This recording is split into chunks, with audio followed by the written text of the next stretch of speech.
Hello everyone, I am Jyotirmay Pradhan. I welcome you all to my channel. So today we are going to discuss about some practical problem on union and intersection of two set. So इससे पहले class में हमने पढ़ा था union के बारे में, union of two set, intersection of two set, difference of two set.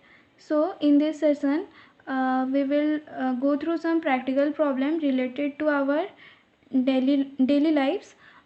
So practical problem on union and intersection of sets.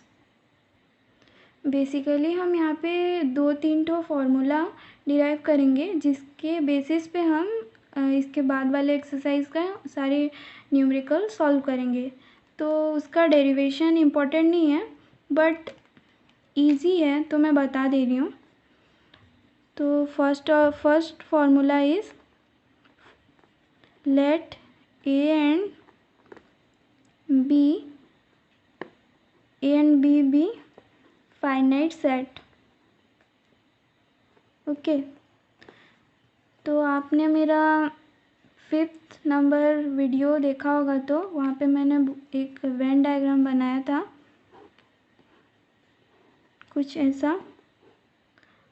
ये होता है यूनिवर्सल सेट, ये है सेट ए, ये हुआ सेट बी.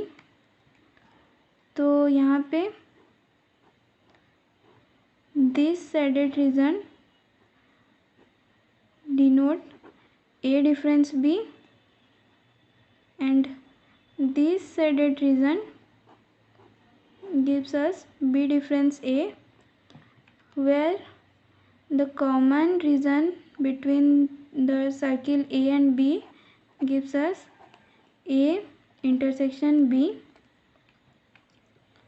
तो यहाँ पे मैंने बोला था उस वीडियो में कि ये तीनों डिसजॉइंट सेट हैं, मतलब इनके बीच में कुछ कॉमन नहीं है. मतलब ये दिस पार्ट और ये पार्ट और ये पार्ट, मतलब ये तीनों में कुछ भी कॉमन नहीं है. This three are disjoint set. Okay, तो मैं और ये होल को हम लोग क्या बोलते हैं? A union B. ये होल पूरा, ये दोनों सर्किल को हम बोलते हैं ए यूनियन बी. तो A union B can be written as A difference B plus A intersection B plus B intersection A. ऐसा लिख सकते हैं कि नहीं? ये होल को अगर हम बोलेंगे ए यूनियन बी, तो ये तीनों का सम भी ए यूनियन बी होगा कि नहीं?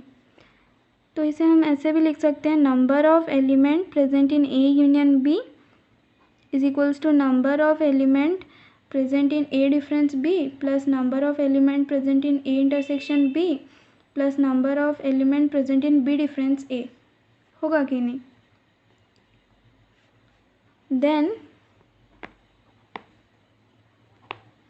देन अगर मैं यहाँ से यहाँ पे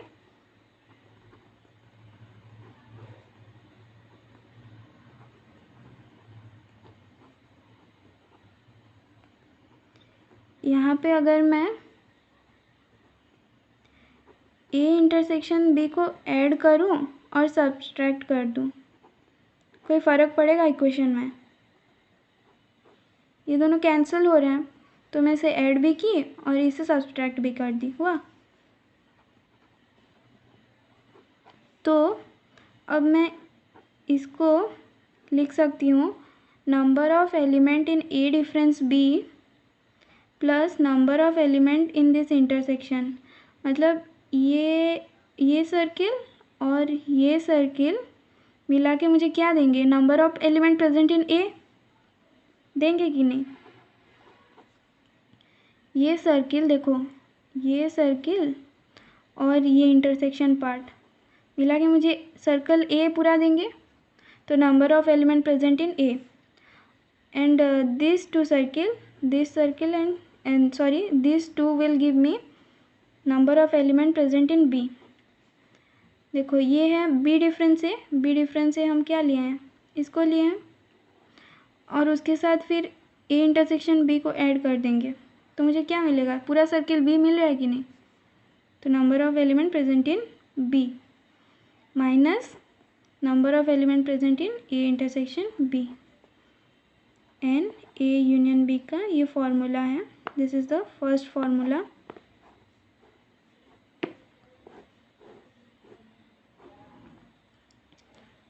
सो ये हमारा पहला फॉर्मूला हो गया. सो सेकेंड फॉर्मूला में हम देखेंगे ए इंटरसेक्शन बी अगर 5 हो गया मतलब इनका वेन डायग्राम कैसा होगा, ये ए होगा और ये बी. मतलब ए और बी अगर डिसजॉइंट सेट हो गया, देन इनके बीच में कोई भी कॉमन एलिमेंट नहीं है, तो ए इंटरसेक्शन बी क्या होगा, ए इंटरसेक्शन बी 5 होगा और number of element present in A intersection B will be 0. तो अगर ये केस हुआ हमारा, तो this formula will be modified and it will be number of element present in A union B is equals to number of element present in A plus number of element present in B, because number of element present in A intersection B will be 0 if A intersection B is 5. Okay, then move on to our third formula, that is number of element present in A union B union C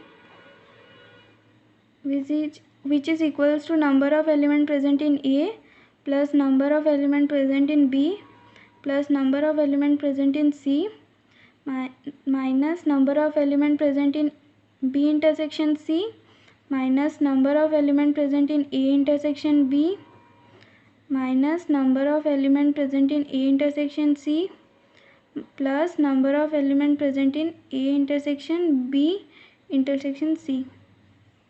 सो ये formula को हम prove करने के लिए ऊपर का first formula, ये जो फार्मूला है इसे यूज़ करेंगे.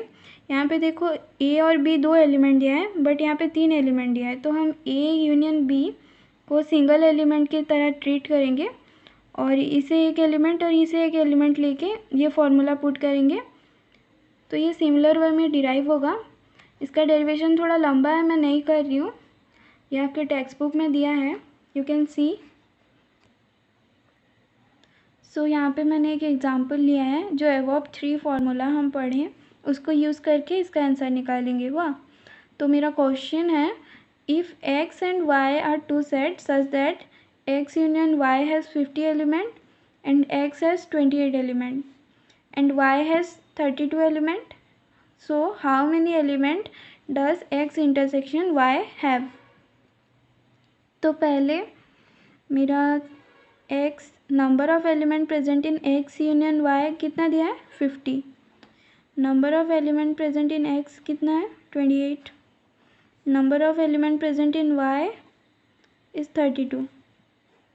y में 32, x 28 and x union y is 50.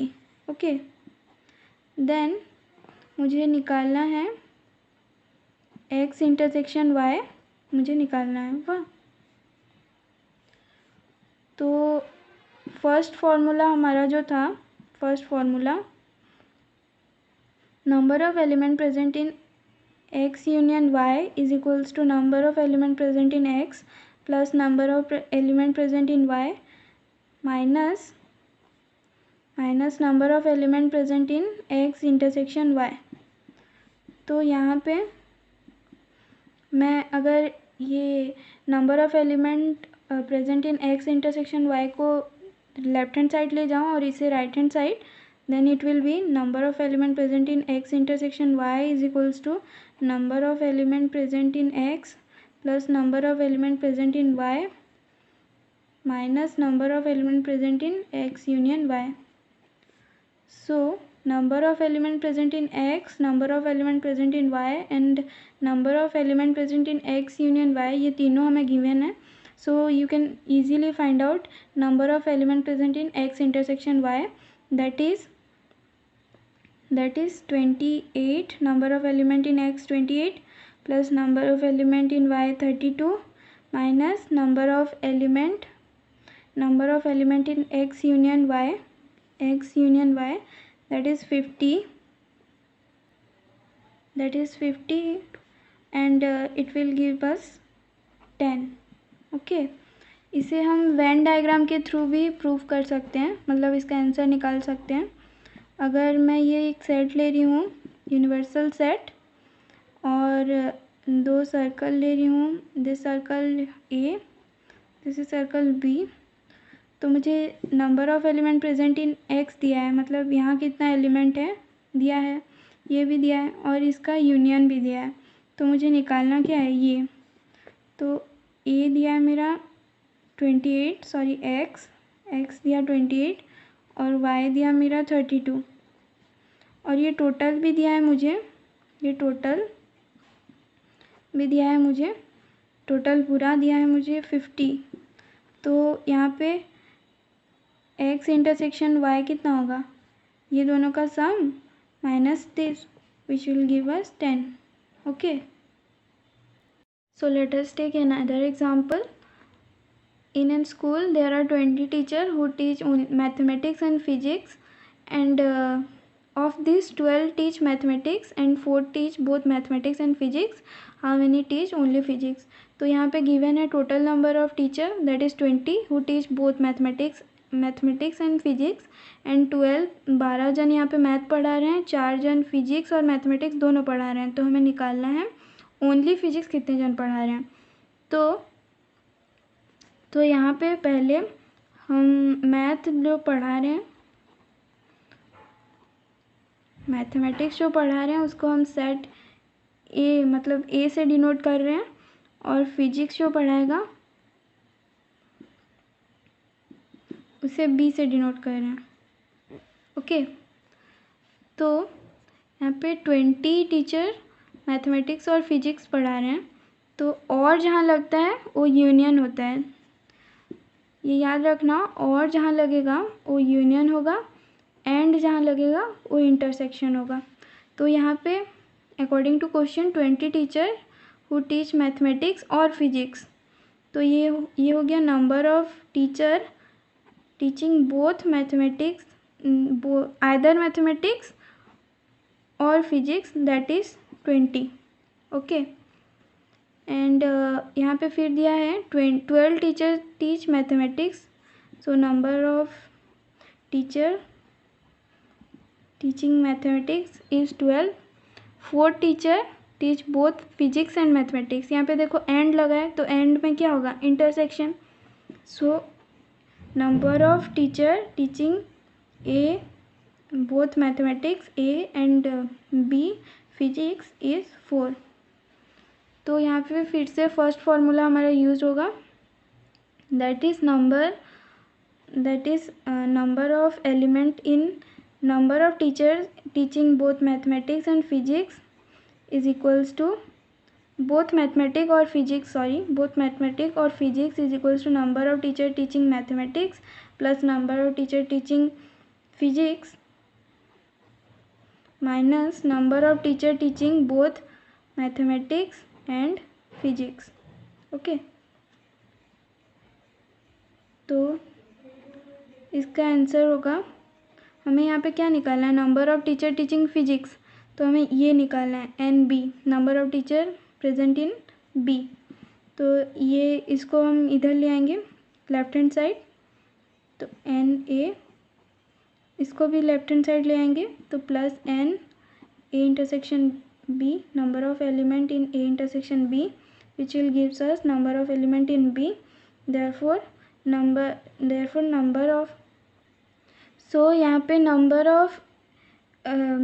of element in A union B और number of teacher teaching mathematics and or mathematics or physics is given, that is 20, and number of teacher teaching mathematics is 12, and number of teacher teaching either mathematics and both mathematics and physics is 4. Therefore number of teacher teaching physics is 12.